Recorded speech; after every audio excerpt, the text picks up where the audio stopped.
आज अगर आपको अपना घर छोड़कर किसी अनजान शहर में जाने के लिए सिर्फ 10 मिनट मिले, तो आप अपने साथ क्या लेकर जाएंगे? अपना फोन लेकर जाएंगे, पैसे या कुछ कपड़े, या फिर परिवार की तस्वीरें? 1947 में लाखों लोगों के पास ये सोचने का भी वक्त नहीं था।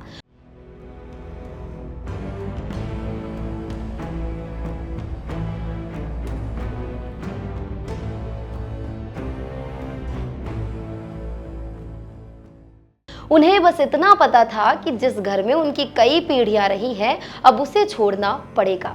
कुछ लोग पैदल निकले, कुछ ट्रेनों में चढ़े और कुछ कभी अपने घर से जिंदा निकल ही नहीं पाए। ये कहानी किसी हिस्ट्री बुक का बोरिंग चैप्टर नहीं है।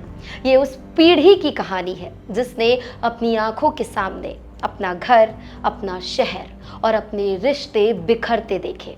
14 अगस्त पाकिस्तान के लिए आजादी का जश्न है, लेकिन इसी तारीख से भारत का एक ऐसा दर्द भी जुड़ा है जिसे भूलना शायद इतिहास के साथ बेईमानी होगी।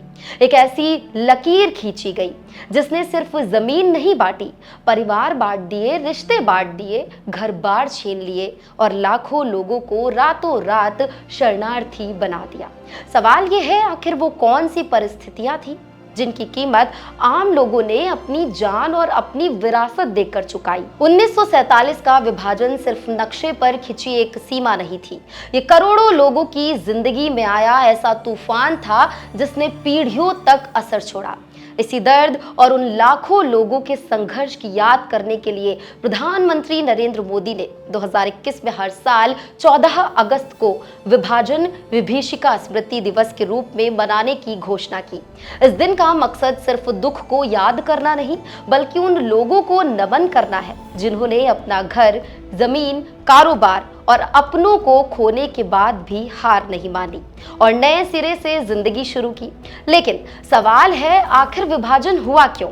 इसके पीछे लंबे समय से चली आ रही राजनीतिक परिस्थितियां, अंग्रेजों की फूट डालो और राज करो की नीति, मुस्लिम लीग की अलग राष्ट्र की मांग और उस दौर में सत्ता हस्तांतरण की जल्दबाजी जैसे कई कारण थे। नतीजा बेहद भयावह रहा। पंजाब, बंगाल, सिंध और दूसरे इलाकों में हिंसा भड़क उठी। लाखों लोग मारे गए और करीब 1.5 करोड़ लोग अपने घरों से विस्थापित हुए।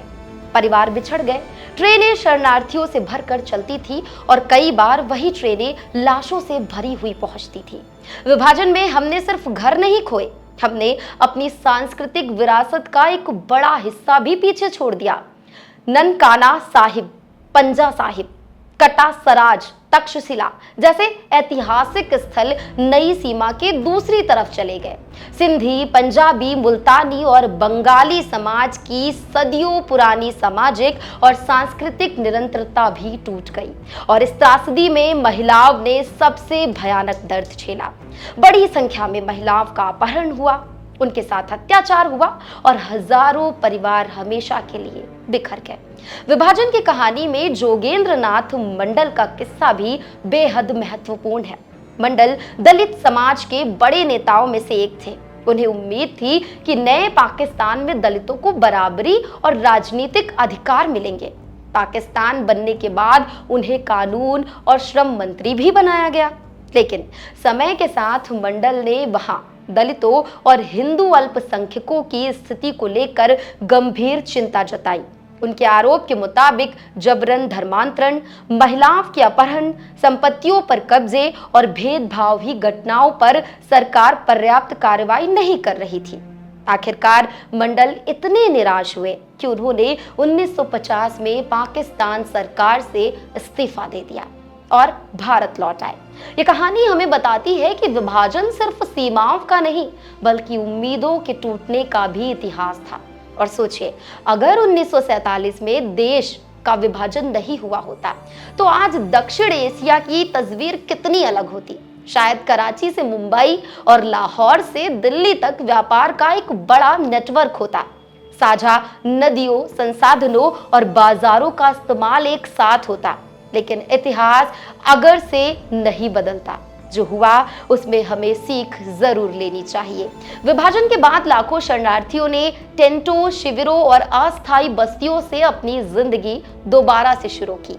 उन्होंने मेहनत की, कारोबार खड़े किए, शहर बसाए और भारत के निर्माण में बड़ी भूमिका निभाई।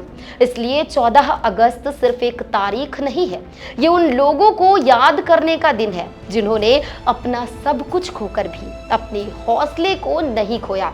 इतिहास का दर्द हमें बांटने के लिए नहीं, बल्कि ये समझाने के लिए याद किया जाना चाहिए कि नफरत और विभाजन की कीमत सबसे ज्यादा आम इंसान ही चुकाता है।